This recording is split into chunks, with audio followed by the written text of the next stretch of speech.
Good evening. I'm Dr. Stewart, the proud principal of Druid Hills High School. Thank you for coming out for our modernization meeting. And right now I'm going to turn it over to Dr. Horton. Yay! Let's give our principal a hand. Let's give her a hand. Transitioning into the principalship in any school is no easy feat, especially to Druid Hills, which is one of our hallmark schools. It's no easy feat. And so we want to thank you for your commitment and staying here, still here. We're good. Thank you. All right, so good evening, everyone. Today we are having, I know there's been some meetings with the PAC and Mr. Hofstetter, and we're now going with full public scale meetings regarding the current state of where we are or where we would like to be with the modernization for Druid Hills. There's a lot of conversation, and I just want to I want you all to just think about this. We do not have a bona fide 100% this is what it is. We're going to share with you publicly what can happen under the current conditions that was approved, right? And so that's different from saying here's what we're doing. So I want you to, we love the passion, we love the energy, but we also live and we practice H-Pride here in our district. We lead by being humanizing, professional, right? Respectful of each other. We lead with integrity, dignity, and most important, we put ourselves in the shoes of the people that we're serving. And today and every day, the things that we do and the people that we're serving are students. And so we want to make sure that that's at the center of our conversation and our thinking and our process. In the end, these are our students in DeKalb County, and we want to make sure that they have the best educational facilities that they can possibly have, regardless of where they're located. And so I want to say that. I just want to also tell one quick little story to just kind of summarize our process and how we're looking at this. And this is you may have heard me talk about this is a story about the Ritz-Carlton Hotel. I've never been able to afford to stay in there. Anyone stayed in the Ritz-Carlton before? Everyone like it. Okay, we got one. Two, we got to hang out with you all a little bit more and see what y'all doing. But it's a very expensive hotel. It's one of the most successful and expensive hotels in the world. And so there was a time in the Ritz-Carlton Hotel in the 90s where they wanted to go through this major renovation because they were trying to continue to showcase that they are the elite of the hotel industry. So they got together with their team and they said, you know what? We're going to modernize our bathrooms. We're going to get the most expensive Italian marble green slate that we could find. And they ordered all this marble tiles for all of their hotels across the country, all across the world, I'm sorry. And they renovated their bathrooms with this green marble, like expensive, really nice. And then they started to get complaints from and so the customers were saying that, hey, what happened to the bathrooms? We can't really tell if it's clean or not because this green don't show us anything. And who gave you the idea that we wanted this? Because if you're staying at the Ritz-Carlton Hotel, you got to know there's a level of expectation. And so they started losing a little bit of their momentum around that. And so they went back and hired a company to work with them. And this company worked with them. And they said, hey, let's try something that's really unique. Let's ask the customers what they're looking for. They asked the customers started complaining again. They didn't want those bathrooms, the green tile. They want these smaller things. And so start getting the feedback. And they said, we want to have an opportunity to give you more feedback. So the management at that time who made that decision, they got removed, brought in new management. And one of the things that they did, they decided to have daily, it was a conference call, daily for all the hotels across the country. They had these calls where they would collect all of the complaints from that day. And they started to address these things pretty quickly because they were consistently happening in the hotels. And then all of a sudden, they get rid of those green tiles and go back to the white tiles so you can tell if the bathrooms are clean or not. And business booms again, and Ritz-Carlton is continuing to be one of the most dynamic hotels in the world. Why is that story critical for today? It's critical because we are here to hear from our customers, our stakeholders. We're not looking to make decisions based off what we think is best as an administration. Please make sure that we know this is not a us versus them. This is us. We're in this together. So as we talk about building a better culture and a better design for our campus here, please know that we're open, we're listening, and we're ready to engage and partner on this journey. Get ready to hear some of the things that we have to present. We're going to bring up our COO, Mr. Hofstetter, and I would also like to introduce our current board member, Ms. Whitney McGinnis. She's here tonight. And we have our past board member. We all know him. All right, Mr. Marshall Orson. Without further ado, I'm going to bring up Mr. Hofstetter so we can get this going. So thank you. Thank you, Dr. Horton. And again, thank you all for being here tonight. Again, we're just here to present where we are with the project. We are looking for your feedback and some input. And I think you'll see here through our presentation, there are some questions and some challenges here where we would definitely value that kind of input, whatever it may be. So before we begin, though, there's a couple of things I'd like to first introduce as our design team. From the DeKalb County School District side, we have, what's your name again? Richard Boyd, sorry. We got Richard Boyd, our Director of Design and Construction. Excuse me, it's been a long Monday here. And our program management team from ASERM, this is Mel Butler. Do a fantastic job working. And then we have our architect team representing. We have John Kistner from PBK Architects and Josh Andrews, excuse me. It's been a long day. Josh Andrews from Lord X Sargent. And there's obviously several more members of the design team, but they're also here. We're going to kind of tag team this a little bit. When they get into the real technical stuff, we'll let the real experts here explain why things are important, right, and why we have to do what we must do. So with that, and again, in our journey to make this a interactive environment, we're going to try something new. So I heard Druid Hills High School is a very innovative school. If you have your phone, and we're allowed to use phones tonight, correct? Yes, we're allowed to use phones. If you take your phone out, what we would like you to do is use this interactive tool we call Slido, S-L-I-D-O. And if you go onto your browser and put in www.slido.com, that's www.slido.com. When you get there, it'll ask you for your number, and if you please put in 329-4136, that is the code.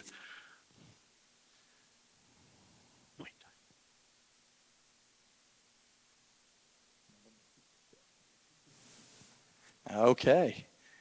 Anyone having trouble logging on? Everybody's kind of got the idea. We're looking good, right? Another minute here. The first question you're going to see when you log on, hopefully, is who are you here representing tonight? All right. We want to do this. We want to see who we're talking to because we appreciate you taking the time to come out. I also understand we have members online. Is that correct, tech team? We got several people streaming in online. If you're joining us from home or off campus here, you can also log in on your phones because we will also see that interactive feedback as well. So please feel free to go ahead and log on now. And that's what we're kind of seeing here. So let's just see who's here today. So obviously we got some parents, got some community members, got some others. Take another second or two here. Okay. Okay. Appreciate it. Looking good, looking good. All right, all right. Now, at the end of this, there's going to be several more questions that you'll be able to log on to after the presentation, and we'd appreciate if you went ahead and take those surveys as well. Mainly a lot of yes and no kind of questions, but also just some open-ended questions. Again, it's very important. We really want to hear from all of you. All right? No thoughts are wrong at this point at all. All right? We don't have the answer yet either. We don't have the solution, but that's why we're going to learn how to do this together. So again, since we got quite a few parents here and employees and community members, we even got a student. Where's our student tonight? Thank you for coming today. All right. Appreciate that. It looks like you're with the school newspaper, aren't you? Yep. All right. All right. Very good. Okay, well, let's get right into it here. So in the spring of 2022, the Board of Education approved a Georgia Department of Education modernization project for Druid Hills High School with a budget of $50 million. Now, I just want to be very clear because a lot of people hear the terms modernization, and that means something different to everyone, right, when you think about that word. But the Georgia Department of Education has its guideline for what modernization is, and there are program requirements. Within that program, it is, one and all, is basically an assessment of the current physical state of the school as it currently exists. And then, what will it need to have in order to be, quote unquote, modernized? Now, the goal of modernization, for lack of better terms, is again to try to bring it up to modern code, all right, which is basically going to be required if we're going to get a permit in order to do any kind of project here at this facility. All right, we'll go over a couple facts, right? And again, this is based on last year's numbers. So currently, the school serves just a little over 1,400 students. The current FTE capacity is 1,200, right? But that's based on a formula from the Department of Education. It's not necessarily the capacity of the school. It's how we also get funding, okay? The school's had well over 1,200 here for quite some time, all right? And it still operates. Now, what we do know, it's a very small campus. I think we're right about 11 acres, of which 7 to 8 might be usable. Is that correct? Yep. Okay. Guys are nodding their head. That's a yes. All right. So that presents quite a bit of challenge in itself. And as you know, and if you ever walked on this campus, you know that there's quite a bit of elevation change. All right. You got some real cliffs in the very back over there, straight down. All right. So these make it very difficult and very challenging to address, right? And what's going to be needed. Okay. Interestingly enough, we know that the high school started in 1927 with this building we're standing in right now. It's had 7 or 6 more additions over the past 97 years, okay? And I think you all can see that as you go and you tour the building. I don't have to tell you because you've walked it. So we got 7 major campaigns. All together, we call it Druid Hills High School today. All right. So here's some of the critical issues. Our architect team did a very great, very thorough job of assessing everything that they needed to do, every major system within this facility, all right? And basically we come up with about 10 must-dos for modernization. Of those 10, you'll see the first 4 are in red. The reason why they're in red is because these are probably the most challenging pieces to overcome. Now, it's part of feedback, it's part of input. It's important that we put it into context. Much of what you're going to see in these red categories are pretty much non-negotiable. They have to occur. Now, to what extent they occur is where we need the input. Okay? First one here is the emergency vehicle access to the rear of the site. As you all know, it's very difficult to get around. You can't hardly even drive a car around. We do have some history here. There was an easement agreement signed with the property owner next door in 1965 that allowed for a few feet in order to get a car around the back. All right? Now, you can get a car, but you're going to have a hard time getting anything else, like a garbage truck, all right? Any kind of sanitation truck, any kind of construction vehicle, a fire truck, all of that, all right? Modern code requires 26-foot road plus the setbacks, all right? So what you got out there is about 11 feet, 12 feet, something like that, right? So it has to be double of what it currently is. That is a major challenge to this project, and that must be addressed, has to be addressed, okay? Second one is site accessibility. We have several ADA as it pertains to modern code. Now, we are in compliance with ADA as it currently sits, okay, when the buildings were constructed. So if anyone asks, the answer is yes, we are ADA compliant. But the moment we begin in doing any kind of renovation or modernization work, all of those then must be brought up to today's ADA standards, okay? And I think you'll see in here we have the 9 elevations. We have 9 elevation changes in this facility, which makes it, again, very challenging, particularly if you needed some kind of physical assistance, okay? Third is security. Pretty much that one speaks for itself. We know we're sitting in the middle of a neighborhood in a major college campus on a major thoroughfare, and that's pretty wide open. There's a lot of DeKalb County School District standards that we would like to meet for security on that. And the other major issue is service access to the kitchen. Again, that has to do with the road. If we can't get a garbage truck around there, right now they're having to load up all the trash, bring it all the way around the school to put in the dumpster so we can get rid of it every day. All right? Department of Education is going to require sanitation access once we start any kind of renovation or modernization project. That is a requirement. Okay? So again, we've got some real challenges here that we can overcome, and that's what we're going to discuss.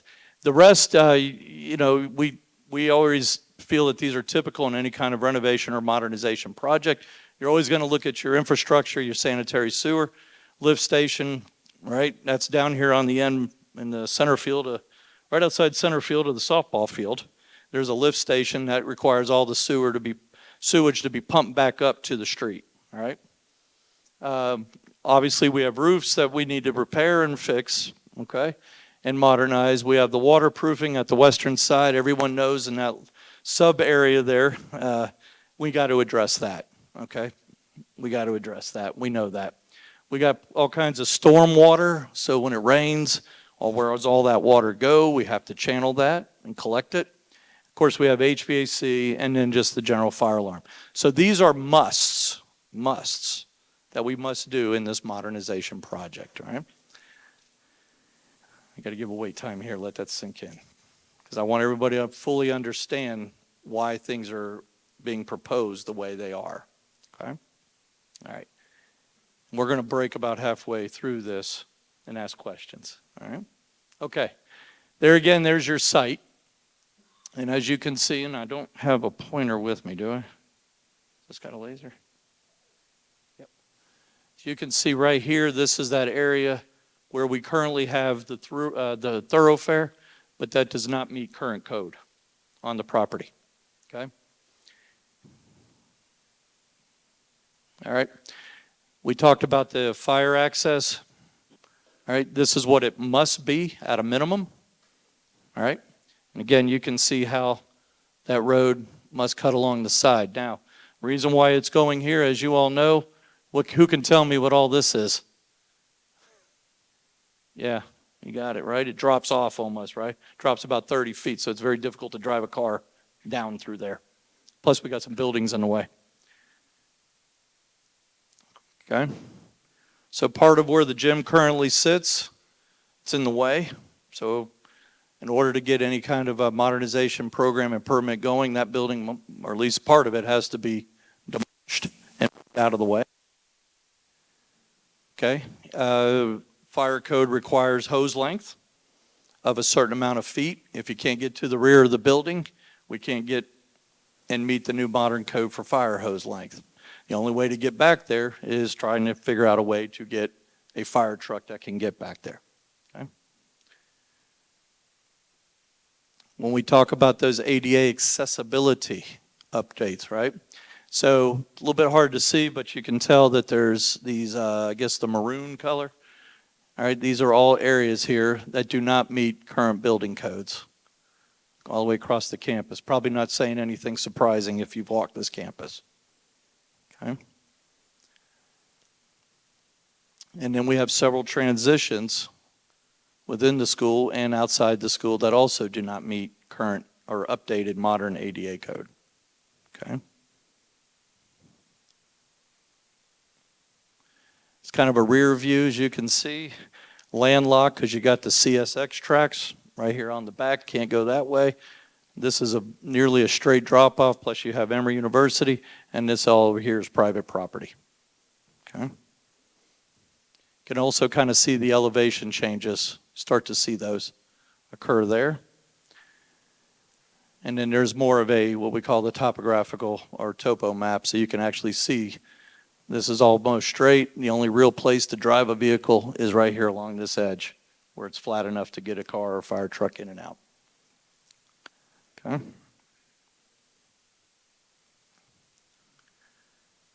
All right, existing buildings, and here again you can see what do we have, nine elevation changes, right?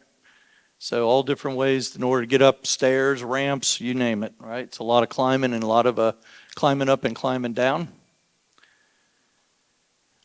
right? And you're also going up 30 feet or roughly 3 stories each side, Okay. So that makes it a little bit challenging for a modern high school campus. All right, so we've identified these buildings here to be deficient.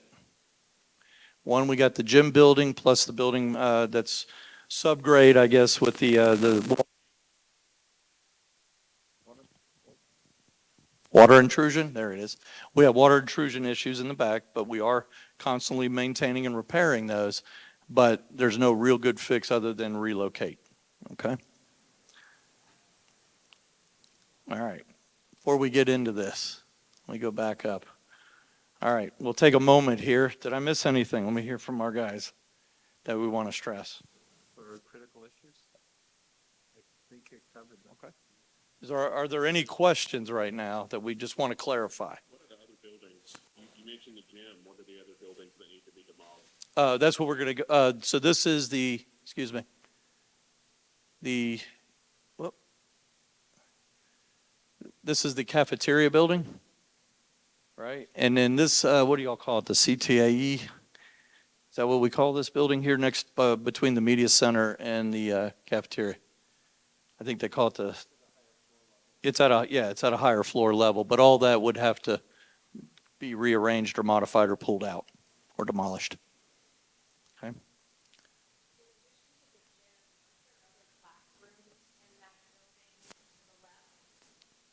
That's correct. All in this back part here.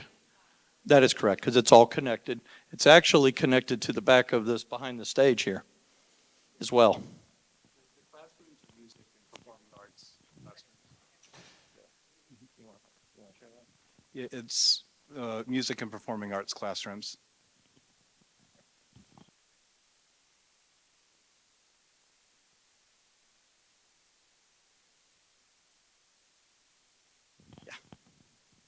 Yes, sir.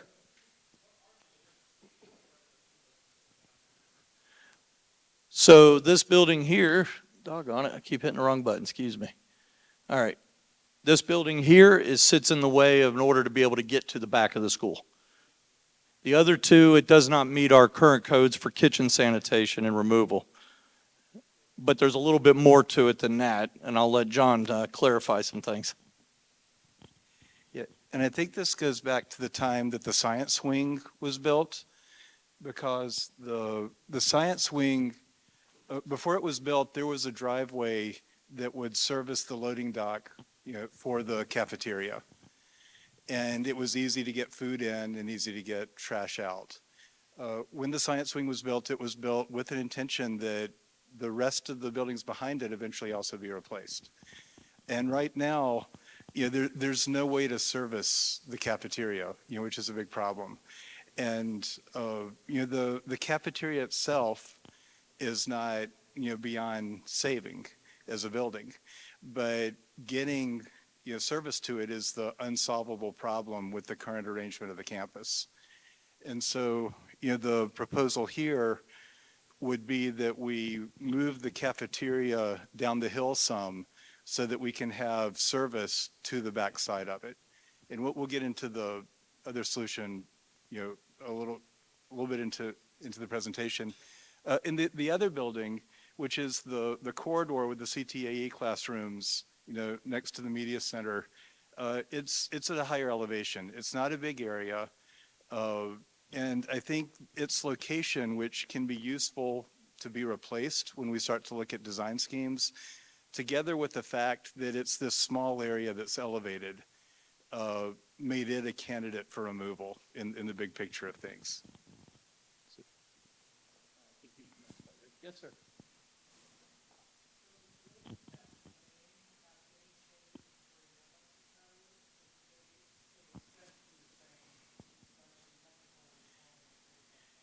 No, they would be modernized, so they would be deeply renovated.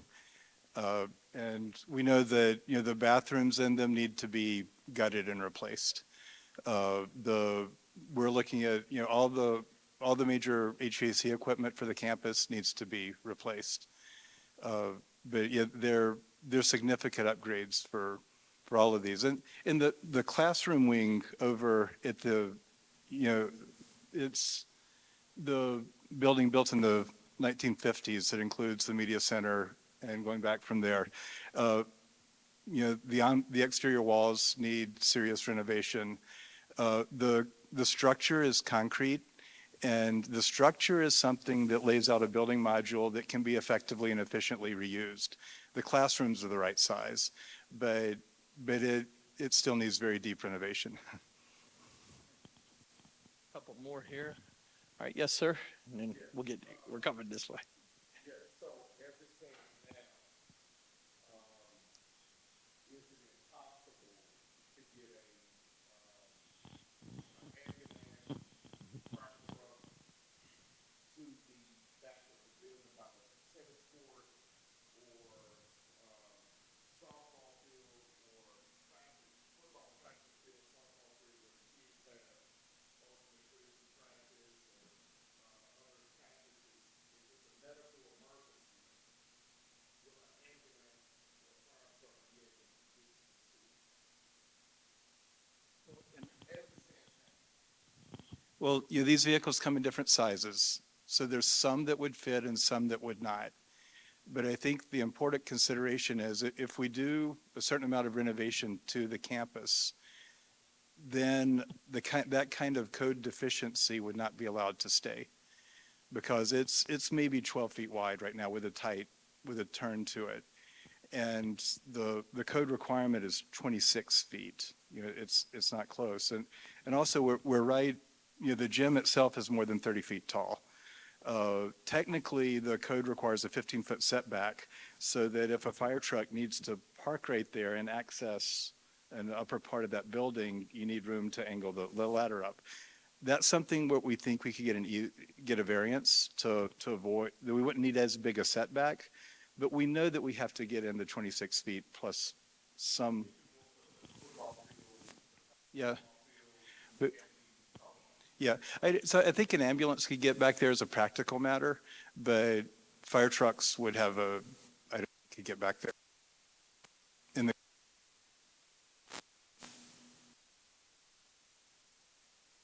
To get a permit, we've got to get 26 feet. We've got more on the presentation about a proposed solution.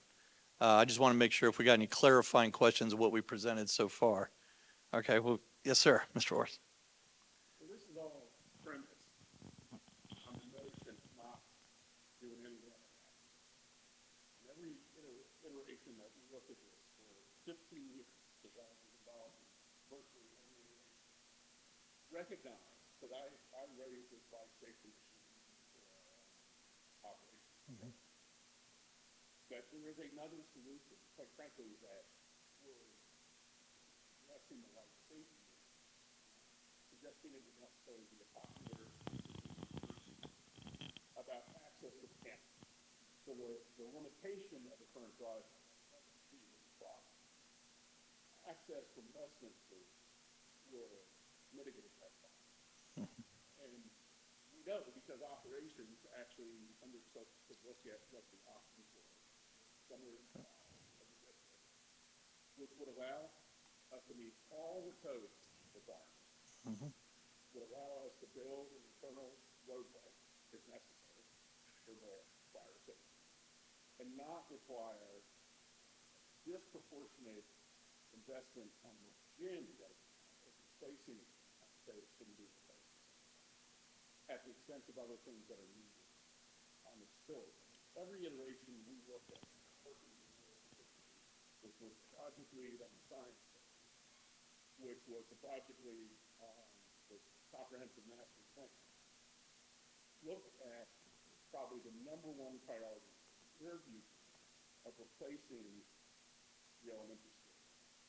Because that is, Oh, we can get to that. is the fourth building. That's this building, okay. Yeah. I mean, the inherent problem, I heard the reference to the classrooms at Broadway side. That building was designed as an elementary school in the 1950s, designed for 8-year-olds who were the size they were in the 1950s, and not for 18-year-olds at the size they are in 2020. And it's the one place where there is an opportunity for more mass, because even if you build a larger building, taller building, in the way that, for example, HBS has at High School, You're not gonna have any neighbors complaining, because your neighbors are Emory University, that have 7, 10, and 15 sports buildings adjacent. So I'm concerned that everything shown to us is driven by what appears to be a limitation.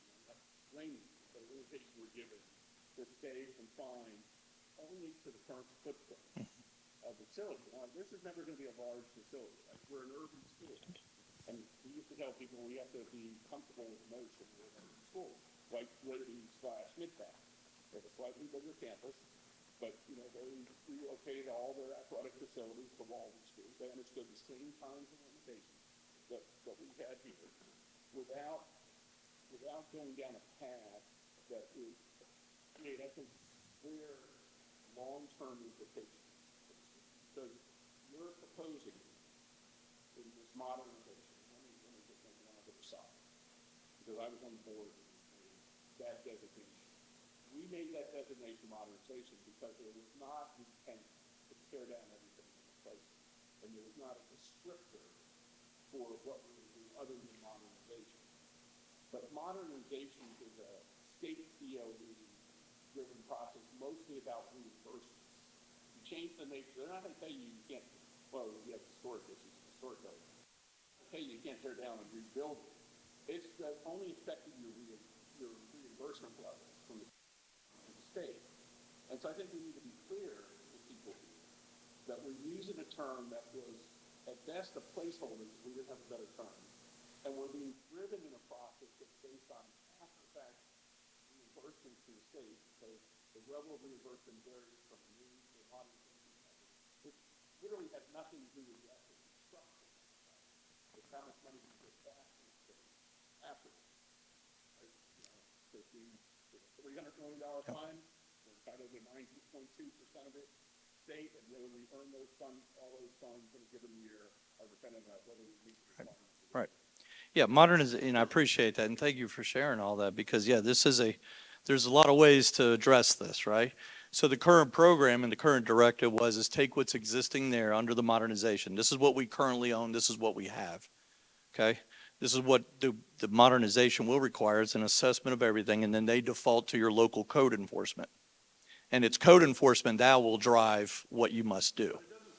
It doesn't, no, exactly. So but this is where we're at this point, yeah. Okay, well, I appreciate that. I don't want anyone to get an impression, because this is all we're doing, is showing the results of what the current assessment is as the building currently stands, and then a proposal, which we're going to show here in just a moment, of how a lot of all 10 of those issues, particularly the 4, can be mitigated, okay, and how they can be addressed. It is in no way the final plan whatsoever, but it serves as understanding the magnitude of the scope. And then, is there other ways to go about it? Yes, that's why we're doing this. We want feedback, because whatever we do, and we drop millions of dollars onto this campus, we have to get it right for the next 30 or 40 years. So we're not just doing stuff for today or next month or next year, we're doing it for the next several generations. And we have to get it right, and we want to make sure it flows, okay? Because we get one shot at this, right, for now, okay? So that's kind of where we're at. Again, I appreciate it, because these are the exact same conversations that I think everybody's having is, ooh, how else can this be done and meet the code, right? So but that was the directive that we have for now, okay? All right, with what we currently have. All right, well, why don't we just go ahead and get into the proposal, then we'll come back, and that might answer some of your other questions, and then we'll have more question time at the end. All right? Don't go away, guys, because I'm probably going to need you here now. All right, so we've seen all this again. Just want everyone to have an understanding of the challenges that we have and different ways that they can be worked on. And in fact, John or Josh, I'm going to let you go ahead and just take this next slide. How's that? Just push the down button, and that'll get you where you need to go on your next. All right. Well, I'll tell you, just as thinking about this project in general, it is more than just solving the code issues that I think is really important, right? It's maybe one thing is you're using the code issues, but you want to be thoughtful about what the design of the school actually is and how it actually moves forward, right? And so when we talk about the gym, the gym has multiple problems there. And so it's trying to think about, we could definitely solve certain things where how we get access, and it still doesn't solve some of the other pieces. So this is not to say this is the scheme at all, but just to say that we were trying to think about ways to solve multiple things all at one time. Is there a way to do that you could sort of, all those things we saw up there, yes, you need to solve those things and make this a much better campus? And wanted to just sort of share a little bit just in terms of how you would think about this campus in general. When you look at an existing property like this, you want to see what are the assets that this place has. It's easy to be in a place of going, well, this is bad, this is bad, this is bad. And there obviously are real issues to be solved, 100%, right?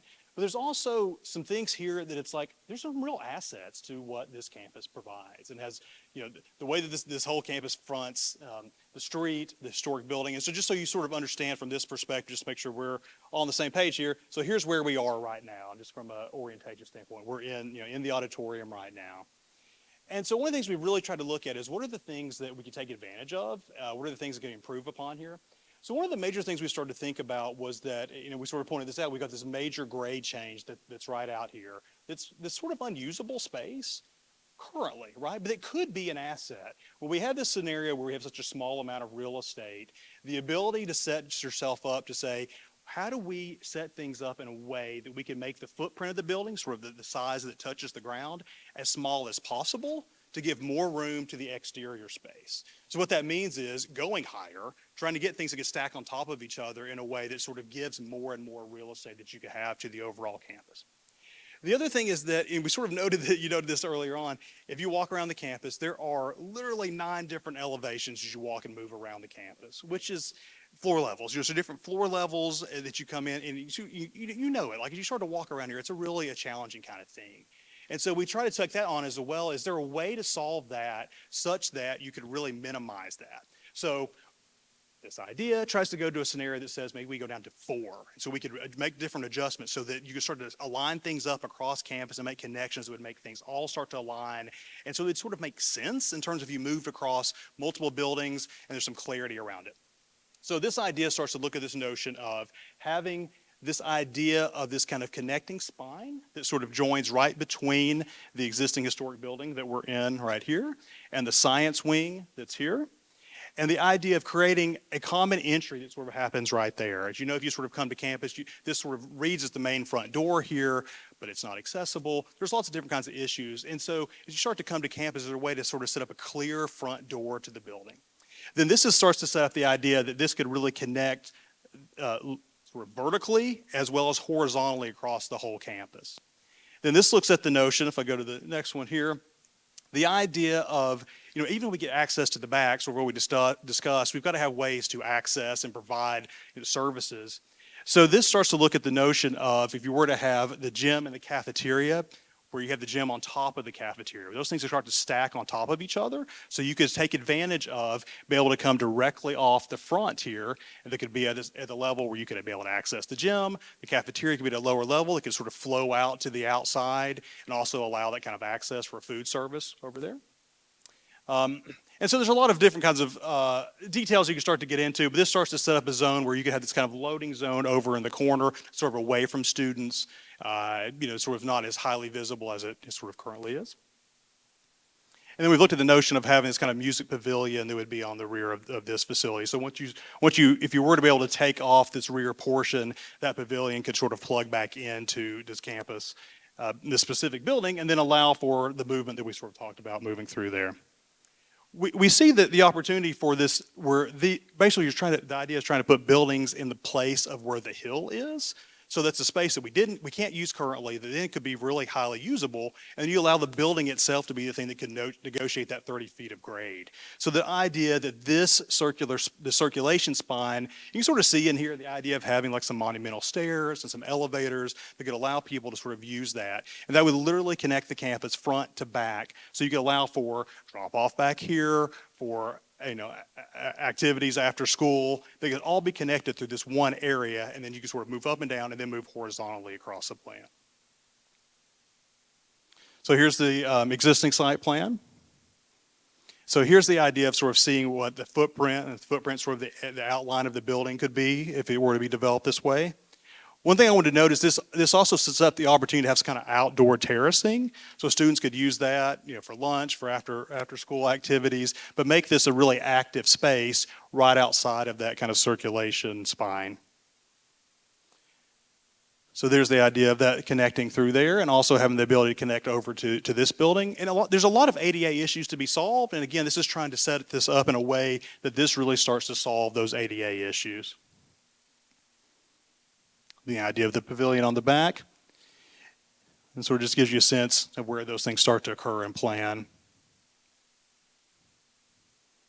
And so this was starting to contemplate the notion of you could have a scenario where we separate drop-off between buses and vehicles. And so this could allow for vehicles to be able to actually make their way to the rear of the property and drop off and be able to come into the circulation spine here. They could easily go into a cafeteria and then have the bus drop off up front and come into the same area to be able to allow access and flow through there. And so that helps from a security standpoint too, because we start to say that we've really got one main area that people are coming into. And so trying to sort of imagine at least for those kinds of drop off scenarios to really minimize the points of entry. So this hits on a lot of the different things we started to look at in terms of all of the circulation routes that are here. But, we know there's not a lot of parking here at all. There's never going to be a lot. There's never going to be enough, right? But this tries to increase that and provide additional parking and maybe make some more sense of the current parking that's here. So it's allowing for more parking up front, but also pulling more to the rear of the facility as well. We know athletics are always going to be difficult to how to get all that to work here. We know we're using other facilities, and so how to make that all work. There's various things that need to be looked at on how to make that happen. But just trying to get as much room as possible for that type of thing to occur. All right. Yeah. So we'll get into cost. Thank you very much. I appreciate it. So just a couple of thoughts. We want to hear from you, just sort of some clarifications. Again, that is not by any means a finished proposal. It just tells you what kind of it would look like. It also addresses the 10 main points of the assessment and mitigates those probably to the greatest extent feasible with the current campus the way it is designed, okay? So I had a hand back up there. Yes, ma'am.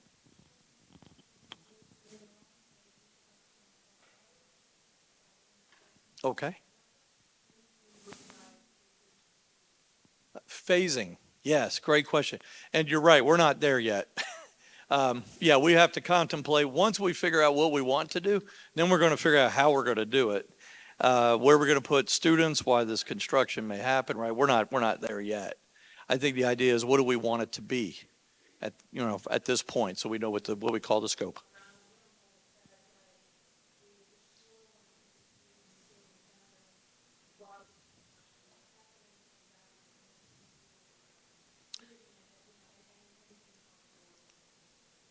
Yeah, I would tell you, it is, the goal of facilities and operations is to minimize disruption to the greatest extent, right? So what does that look like in this project? This project here presents quite a bit of challenge because even if you were to bring in some modular units, how would you even get them and where would you put them?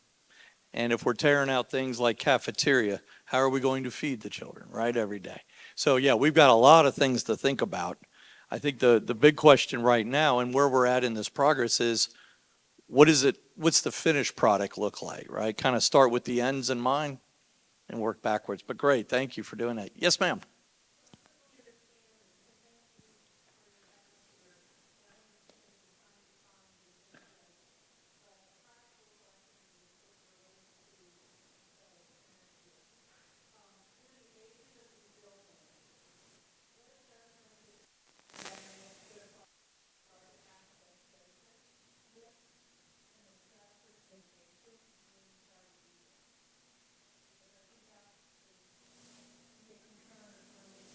Absolutely. Absolutely. So all that has to be addressed during a modernization as part of our permitting, and that will be addressed. All right, so those are things that we know we have to do. And when we get a construction management firm, we'll coordinate all through that. They identify and they go and mitigate it all. So, yeah, that'll come during the actual construction. Okay, couple more questions. I think we were going this way now. Yes, ma'am.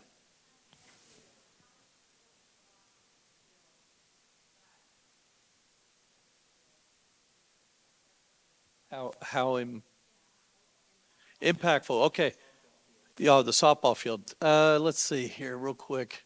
All right, so I think something we haven't really stressed because it's not part of the building, but the reality is you cannot right now, as the campus currently exists, mathematically get a regulation track. There's just not enough room mathematically.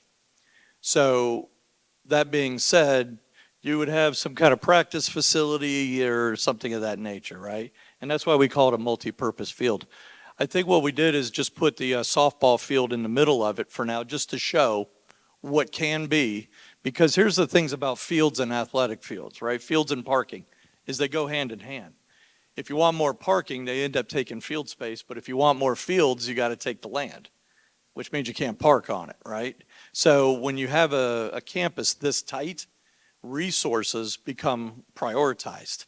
So what again is more important? Is it more important to have parking, or is it more important to have athletic fields? And these are the kind of input questions that we're going to be asking all of you just to get your ideas. Yep. There is a plan that actually combines parking and that is Yeah. financed by, I mean, the regional purpose as well. Yep. That put parking under. So it's not entirely parking. Because in lots of cities, they put the field basically on top of the building. That's correct. Yep. I just think we want to be more Absolutely. precise Absolutely. as we figure out what's going to work. And I appreciate you sharing that again. And yeah, this is a solution. There's 100 things we can do to get to the final product, right? All it takes is money and space, right? That's pretty much what it takes. Yeah, we can put fields on top of buildings and all this other, right? But then we got to be able to access it. So there's a lot of things to think about. And then I guess it comes down to can versus should, or what is the will and what is right for the community, okay? And I think we're going this way and then back that way. Okay. Yes, ma'am.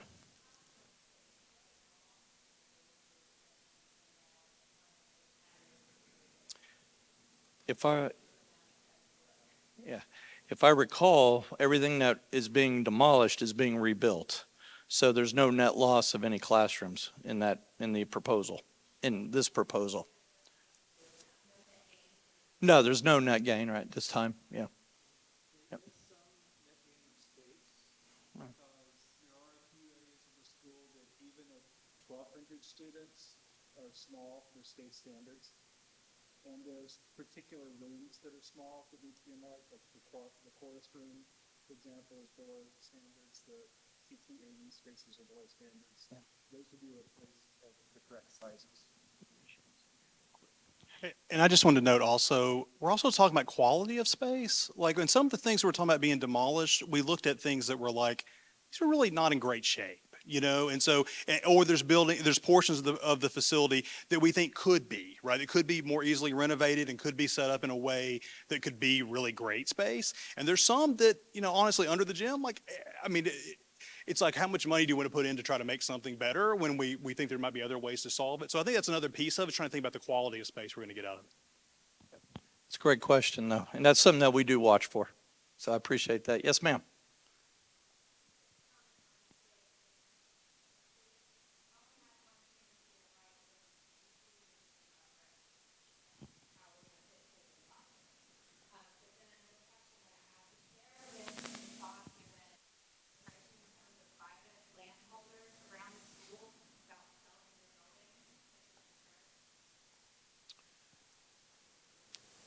The answer to that question is there's been discussion, but there's been no action. How's that?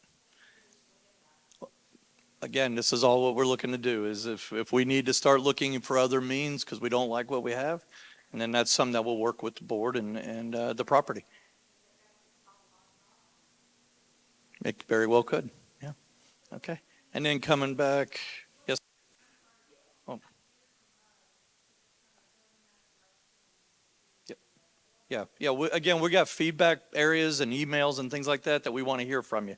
Okay, so think about what you want to say and please let us know so we can try to track everything down we want to respond to. We'll do it at the end here. Yep, I got slides for you. Yes, sir. Yeah,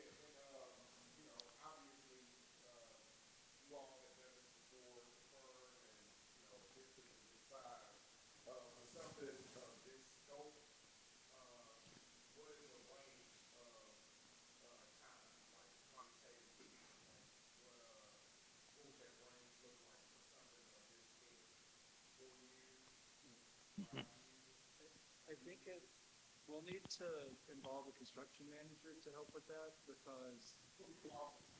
Yeah.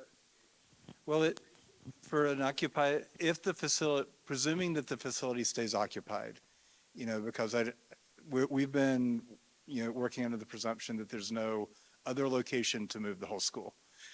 Then it's a matter of phasing because we can only, renovate a portion of the campus at once. And so it's really a matter of how many phases that would happen.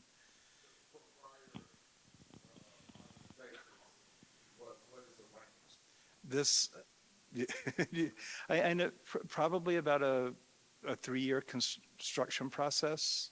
I think 3 years it would be affected. But there are a lot of variables. And so it can be accelerated into less. It could be spread out more. It depends on how much appetite there is for temporary facilities.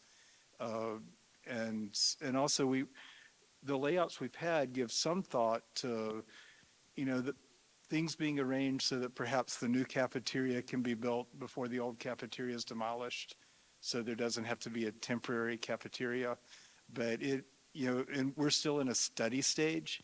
And so there are a lot of things like that require a lot of creative thinking to figure out the best way to get all the logistics to work. And it's really complicated for this project. I think just a reasonable timeline, we're going through these meetings in order to get to what the end might be, right? From that point, just in the design of building what we call hard planning, right? Getting in to build a permit design, blueprints, for lack of better terms, right?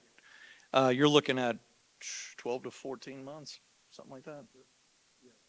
Yeah, just in design.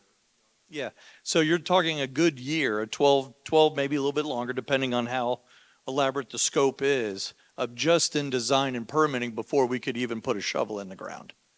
Okay, so from whatever we decide, add a year just to see the planning, then you start, how are you going to phase construction and all that, and we got a long way to go before we get there, but it is all things that we need to consider. Okay. Had a question here. Yes, ma'am, our PAC chair. Yes, thank you for being here. It's a really good segue what you're just talking about in terms of sort of the next phase of detailed design. And my hope is that the design could be based on a higher number of students than the current conceptual design. It's my understanding, and I'm hoping you can comment on the fact that the conceptual design was sort of based on a number of about 1,200 students, whereby we had about 1,439, I think, last year.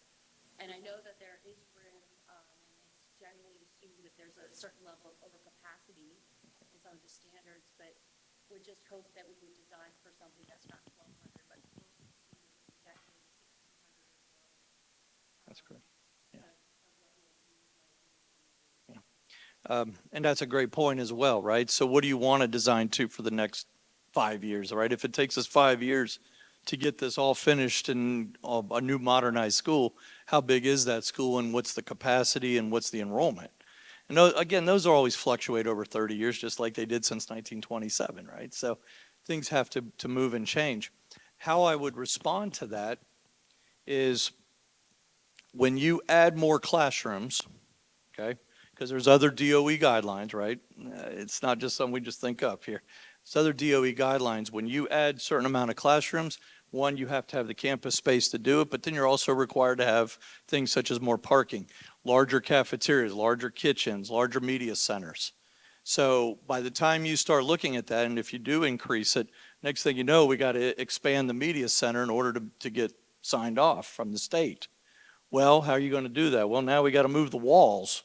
Well, now we're moving walls that we can't move and look because something's in the way. And then so a lot of times things have a domino effect. So we got to be very cognizant of it because next thing you know, you basically end up rebuilding a lot of the buildings. And at what point do you say, let's just start over and redesign the campus the way it should be? These are all major, major discussion points that I think we all need to consider. And that is why we're running these meetings. Just being very open, this is what we got, right? I do want to introduce one person. I'm coming back to you. I'm going to introduce Ms. Sarita Smith. She is our Executive Director for Student Assignment Planning, which is a new program that we have here, and we're just starting that as of last Wednesday. Do we have any members that are on the, okay, we got one, two, okay, yeah, we got a couple here. Thank you for volunteering, for being part of that. Part of what student assignment does is looks at all the different programming, enrollments, vacant seats, moving seats, things like that. It's talking about reimagining how we're using our facilities across the district, okay? So she's also here, and as this discussion evolves, we may need to go to a larger group of parents to really look and say, what is the best decision for this facility? All right, what is the best use of this facility, and how should it be used? All right, okay. All right, now I'm going back up there. Yes, ma'am.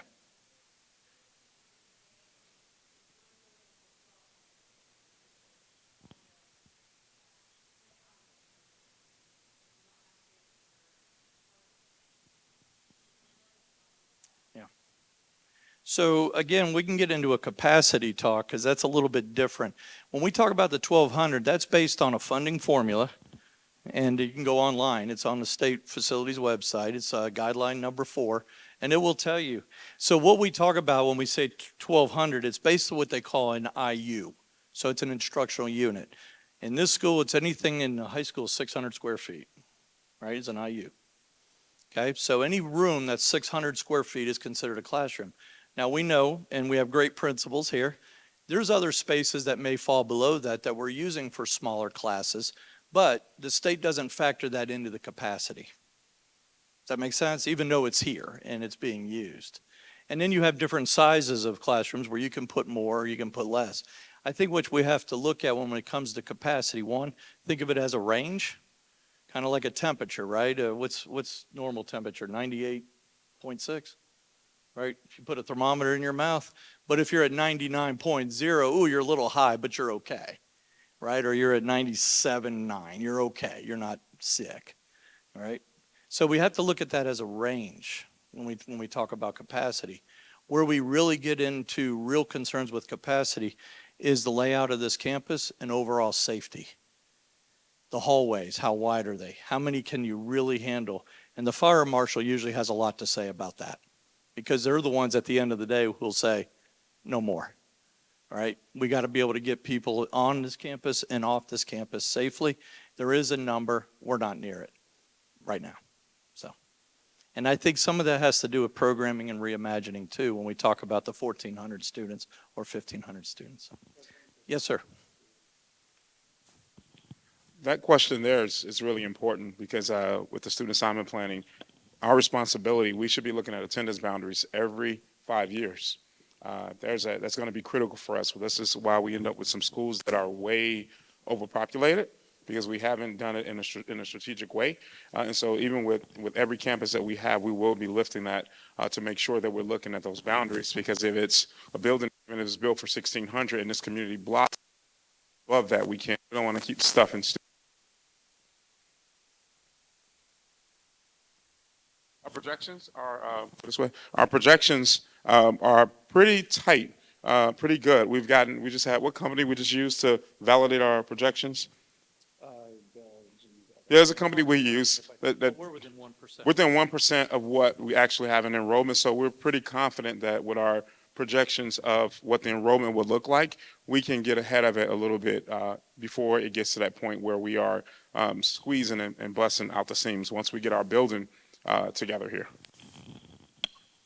That's a great question, and that's why it's real important we discuss that about what we're doing here and how it pertains. Yes, sir, and then we'll go here. Yes. So the proposed allocation budget for this is 50 million, SPLOST money. Do you have any sense if you were to, in theory, build an entirely new high school on a different site that wasn't as geographically challenged as this one, do you have any idea whether that'd be more expensive, less expensive, or about the same as spending 50 million on the site? Yeah, so there was 2 parts to your question, right? I just So, kind of want to know if you have an idea. I know that's not your mandate. well, the answer is brand new construction costs more. Yeah, it's more. And to rebuild a brand new high school would cost more than what this project is. Yeah, the board currently has it set at $50 million. So building a new high school on a new site would cost more than. Oh, absolutely. Yes. That's right. Yes, and also finding enough land. That's the other key, land that we can use and flow. We can talk about that here in just a second. We'll go into. And just in full transparency, as we were looking at what our architects have drawn, the current funds that we have is not enough to do like for that full throttle. It's coming up. So we're going to have to go back to our board and our community and talk about SPLOST 7, adding funds to make sure this project works. So you're going to learn about that now. But again, it's about our students. Very good questions. These are all things considered. Can I show the next slide and then I can come back to you, or do you want to hit it first? Your choice.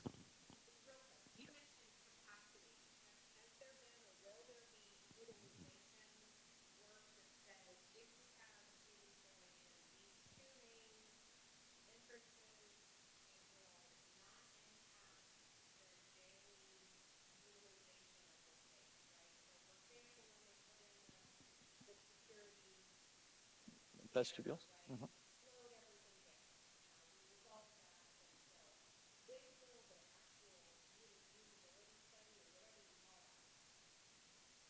So the entrances and the egress, or the entrance and exits, are what they are right now, okay?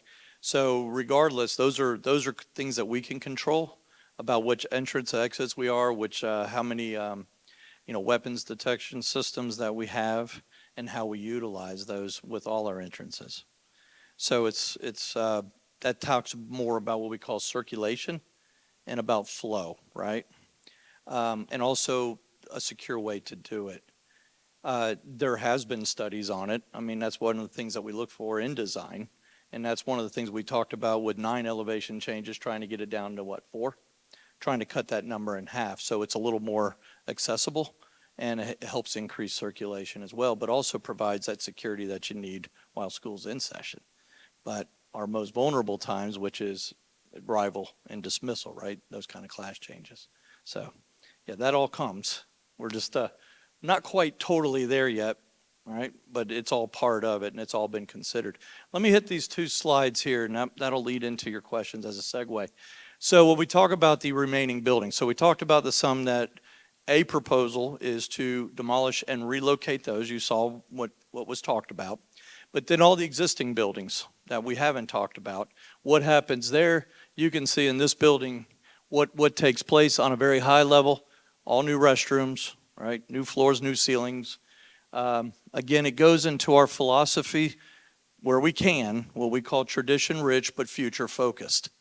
So we're going to try to capture those rich traditions of this community, but we also got to be future focused for the next 25, 30 years, right? Of what that looks like in a contemporary learning environment by demand. You can talk about HVAC, new doors, and hardware. This building here is actually a very well-built building, isn't it? It was very overbuilt.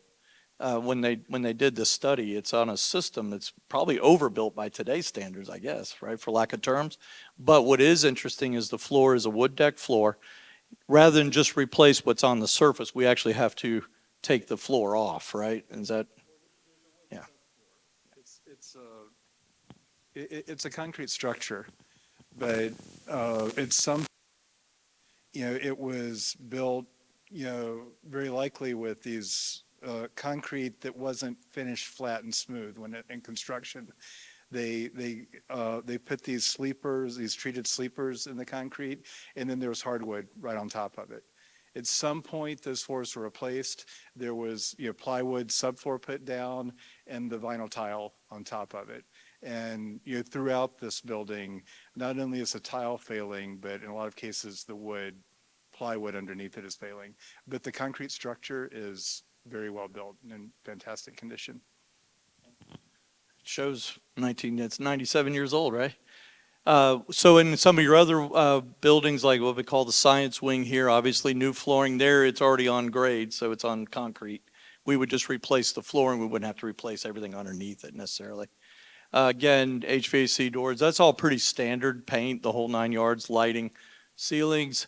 And then in the old classroom, maybe just a little bit more, where there's some exterior wall repair we've identified that we would put into that project as well. And again, the rest, new doors, new roofs, painting, and then you can see all the different high level. Underneath that all, though, there's infrastructure, all the underground piping, sewer lines, water lines, things you don't see that are very expensive but extremely important That's also in here, right? But it's going to be underground. All that would also have to be replaced as well. Okay? All right, and then lastly, so let's just talk about some estimated costs. You want to take this one? I'll do it real quick here, and then I'll let you all fill it in. So when we add up, as you can see, the difference of all the buildings of the existing facility, and again, this is what we call about modernization. Code will require us to move buildings under this current proposal, okay? Which means we got to replace them somewhere else, reconstruct them. So as you can see, the amount of square feet that we have, the scope of the renovation, what is going to occur, and then what we're pretty much estimating at the per square foot cost. Now, these are kind of today. They're not hard cost yet, all right, but it kind of gives us a good idea where we're at. And you can see just for the modernization piece of the remaining 5 buildings, we're running just about $40 million, okay? And then in order to rebuild, the renovation piece is just about 28 million, okay, of the existing buildings. To reconstruct the new buildings, it's right about 40 million. So we're right now hovering in about 67 to 70 million. And then we got some site work to do outside for parking and things of that nature. We're running just about $80 million estimate as it is. Now, this obviously doesn't include things like if you're going to bring in modular units, right, and all kinds of other, how you're going to feed the kids. None of that's in here. This is strictly, basically, what will happen to the physical buildings under this proposal. And this is pretty much where we're looking at right now. Now, it could be more than that at the end, depending on the scope. It could be less than that, depending on the scope. But what we just showed as a proposal, which meets all the different challenges that we must address in some way, shape, or form under this proposal, this is what we're looking at, just to kind of give reference and context. Okay? You want to add anything, or?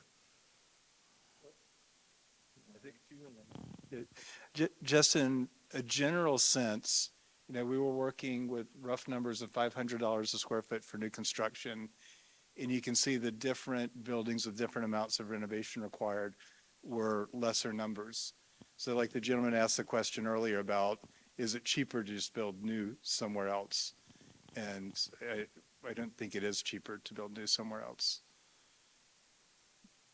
And our construction numbers, we were using the new Cherokee High School as a basis, which is under construction right now. It's the largest high school built in the state of Georgia yet, but we have access to the actual numbers for the construction of that high school.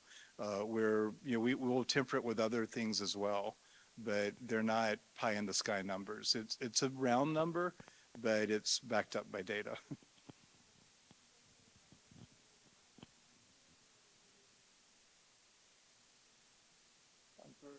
For Cherokee, we pulled the buildings out from the site.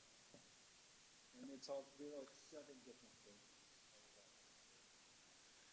Okay. A little bit of adjustment. That one has some kind of scale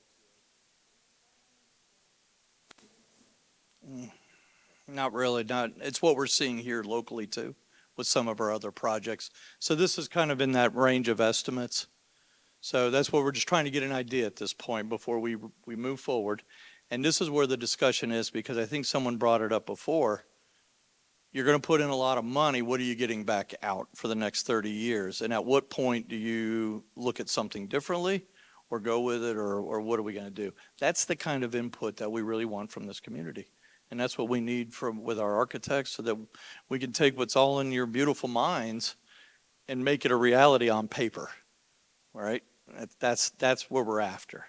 But I think everyone here can probably appreciate there are challenges, and there's musts that we have to incorporate. And there's really no easy, simple way to fix all of those and yet still have a modern, contemporary high school for the next 35, 40 years. It's going to take some real thought and very deliberate mindfulness. Okay, yes, sir.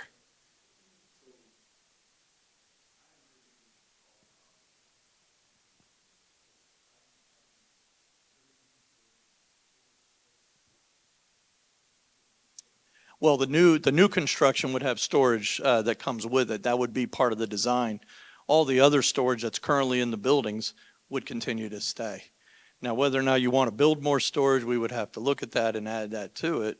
Again, those are just more costs, right? Yep, yep. I think the important thing to look is this, is that we already play athletics, our competitions, right, in other fields. There really is there's not a, I just don't think there is a way you would ever be able to bring those athletics on field without sacrificing something else. So the school will continue to operate as it does, in its current method, because if you're going to throw in all those other activities, it just doesn't hold it here. Okay, mathematically. Okay. Other thoughts or comments or anything else? So we'll just take this down to the end. Again, if you take that Slido, right, Jay, it's still open. You'll see some other questions on there. There's about 4 or 5 other questions. I'm sorry? Is it? Yep. Again, there's that 329-4136. There's some yes and no questions there. Again, this is the first meeting. We're just trying to get some ease into this with some feedback. The idea is come back to the second meeting, see the results, see what can be, and other things that we can determine in order to keep the conversation moving and the project progressing at some point. Okay? There's some open-ended question. Again, we really appreciate all the mindful and very thoughtful comments that we've heard here tonight. Please ensure that you have those in there. I promise you we do read those. The first slide you saw when you talked about, are we getting this data? It's one of the reasons why I put it up there. I wanted you to see we actually get this data. It doesn't just go into some kind of survey land that nobody ever looks at. Okay? And our goal for a second meeting, we'll come back and share the results of those. All right? So if everybody has that, that's good. And then again, lastly, there's a email that we have set up, DCSD Builds at DeKalb Schools. Please visit that. Whatever you do in the email, please in the subject line, just put DHS Modernization so we know which school. We have over 100 projects that we're currently performing, so it just helps us know which school we're speaking of. And also, please visit our Capital Improvement Program website. By the end of the week, there will be a link. Jay, raise your hand. Jay's our guy, right? So Jay's going to have a link on there. All the material that we have that you've seen today will go on there, including the 196-page, if you really want to read down in depth with all the pictures of that presentation, that will also be posted on there if you wanted to take a look. And as we go through all the minutes, all the comments, any kind of surveys, polling, pictures, whatever we got, that will be the link in the repository so that you can help keep up with it. And we encourage you to visit that often, okay? All right, couple more questions and then it won't go? Uh-oh. Oh, it does? Oh, technology. Oh, my goodness. Good to know. Thank you. All right, I'll leave that up there then. Did it come up? All right. Apologize. I learned something new. Glad you all told me. All right. And I'll give you all some time to share that. We'll leave that up here for a while. But if there's any other comments, questions, thoughts, yes, sir.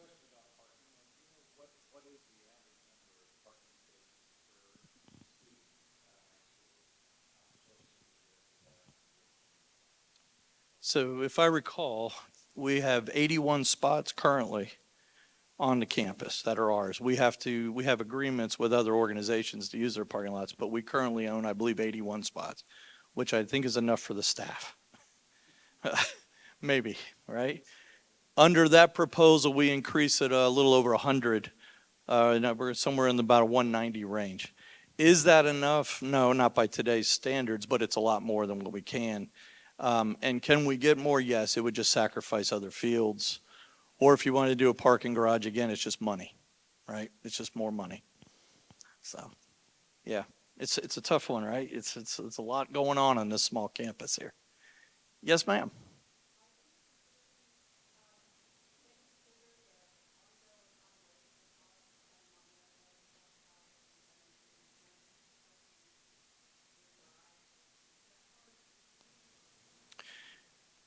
Yeah, so the total cost of ownership and the annual maintenance, absolutely. When we get to where we're going, that's when we start doing some more cost analysis if we kind of know where we're heading.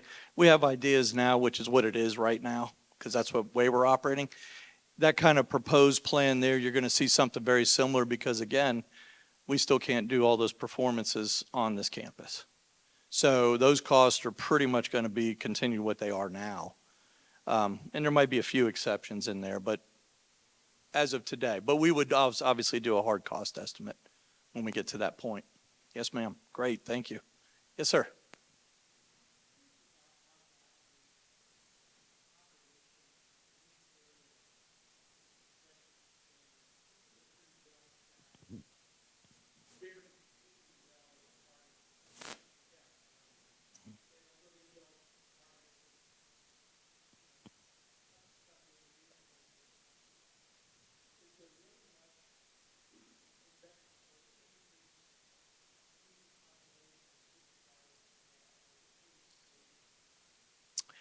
Currently, where the current attendance boundary is, there is, but I will tell you, most of that comes from the Avondale area. So, and you're correct, when you start seeing this area here kind of being built out the way it is, we look at a number of things. Yeah, there's people that live here, but how many actually have school-age children? And we're seeing a trend across the United States that obviously the population has decreased as far as school-age children. That's been going on for 20 years. However, as we reimagine, this is where Ms. Smith comes in, right? We start reimagining boundaries. That's how you can help control the capacity or the enrollment levels of the schools. Okay, there is some building going on in that part of the current attendance boundary, and perhaps that's one way to mitigate and look at it, right? But we're not there. It's just what we currently have. But yeah, you're absolutely right. Got to watch that.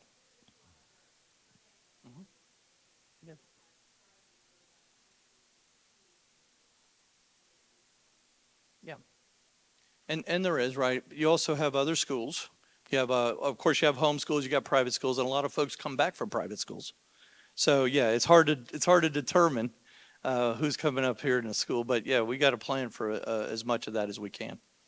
So yeah, you're absolutely right. Please visit on our operations website. There's a link there for planning. We have all kinds of forecasting data, all kinds of enrollment numbers, all kinds of data that. Historical data, forecasted data about enrollments for every school in this district. So yeah, please feel free to visit. And if there's something you want there, give us an email. We'll see if we can have our GIS team create that for you, and we'll get those numbers up there as well. But thank you. Yes, sir. Yes, ma'am. Thank you.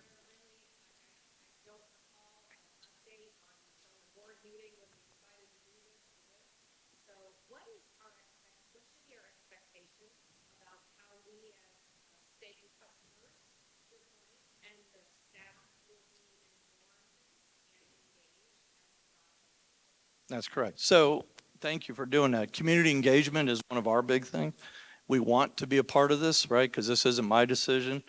It's not their decision. It's not his. This is our decision, right? As much as we possibly can. And that's why we want to hear from as many people as we can, okay? Because somewhere in there is the answer.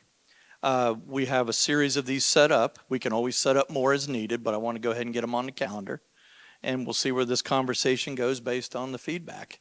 If it starts going other directions, we have other mechanisms in place that are more formal to look in depth, such as the student assignment planning process, okay? If we want to start looking at that. As the projects go and there's more to show on our capital improvement website, there's a link again for Druid Hills High School. The principal receives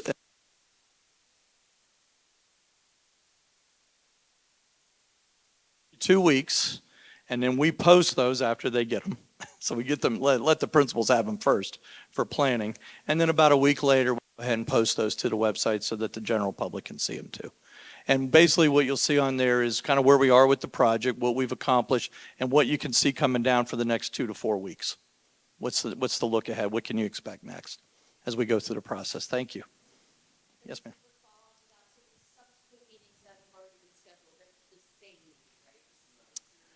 No, ma'am. No, ma'am. Tonight's meeting, again, was just, this is where we're at. Here's the message. We've engaged our architects, as part of the proposed or the directed plan. This is the results of their assessment. Part 2 of what we asked them to do is submit a proposal to meet that so that we have a place to start from so we know what we're looking at, right? That's correct, yeah. That's correct. And we do stream these, tech team, right? Yep. So you can, if you can't make it, you can always log on from home. The recordings will be posted. So we can always go back to, again, please use the feedback because it's a conversation right now. Second meeting, we're going to look at all your feedback and other feedback that people may submit to us. And we'll come back, we'll present those results and see where it takes us and see if there's any tweaks. I don't know. It just depends, but it'll be a progress update. And if we need another meeting, then so be it. If we don't, then we'll go in the other direction or whatever the case it is, okay? But it's a fluid conversation right now. No, thank you. All right, last one. Yeah, we got last one. Last one, okay. Thank you.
No, absolutely. All that gets contemplated in our phasing.